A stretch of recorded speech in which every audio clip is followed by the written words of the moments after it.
नमस्कार मित्रांनो, आमच्या चॅनलवर नवीन असाल तर चॅनलला नक्की सबस्क्राईब करा, म्हणजे तुम्हाला मालिकेचे नवनवीन एपिसोड सर्वात अगोदर पाहायला मिळतील.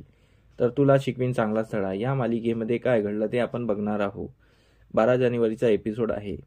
तर इकडे चारुवास आणि अधिपती भांडत असतात. इकडे दुर्गीने आजीला रोखून ठेवलेलं असतं, पण आजी दुर्गीला डुटकारून अधिपती आणि चारुवासच्या मध्ये जाऊन बोलतात. तर ते दोघांना शांत करायची कोशिश करतात, पण अधिपती आणि चारुवास काही शांत व्हायला नसतात.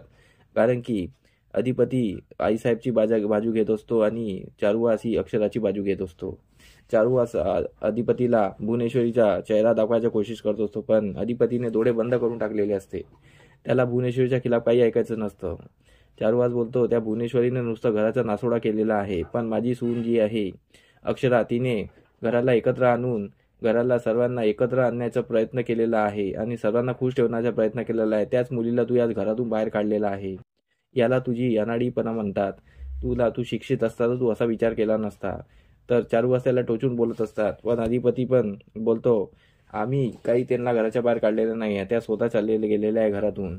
आणि आमच्या आईसाहेब नेहमी बरोबर असतात. आमच्या आईसाहेब कधी चुकलेल्या नसतात. तुम्ही आमच्या आईसाहेबासोबत कशी वागणूक दिली आम्हाला चांगल्याने माहीत आहे.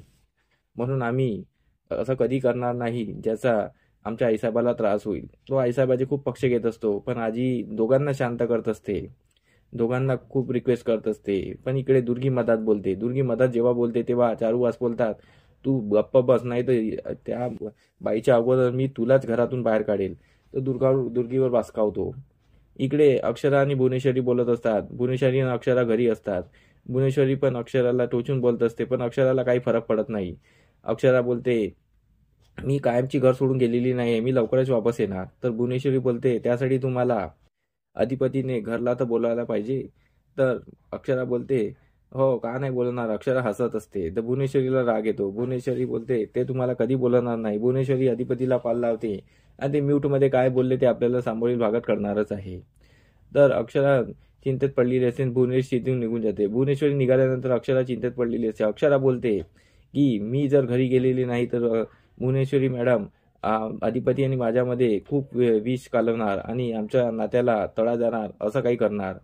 तर मी त्या घरात परत वापस जायला पाहिजे. जशी मी स्वतः निघाली तसं मी परत वापस जायला पाहिजे. तर अक्षरा विचार करते आणि बॅग भरायला घेते आणि अक्षरा अधिपतीच्या घरी जायला निघत असते.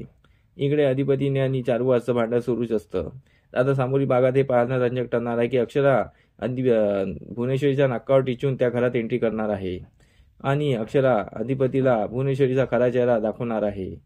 तर यासाठी आमचे एपिसोड बघत राहा. आम्ही तुम्हाला नवनवीन अपडेट देत राहू. तुम्हाला लवकरच कळेल की भुवनेश्वरी आणि अधिपती वेगळे झालेले आहे. तर आमचा एपिसोड कसा वाटला आम्हाला कमेंट करून नक्की सांगा. धन्यवाद.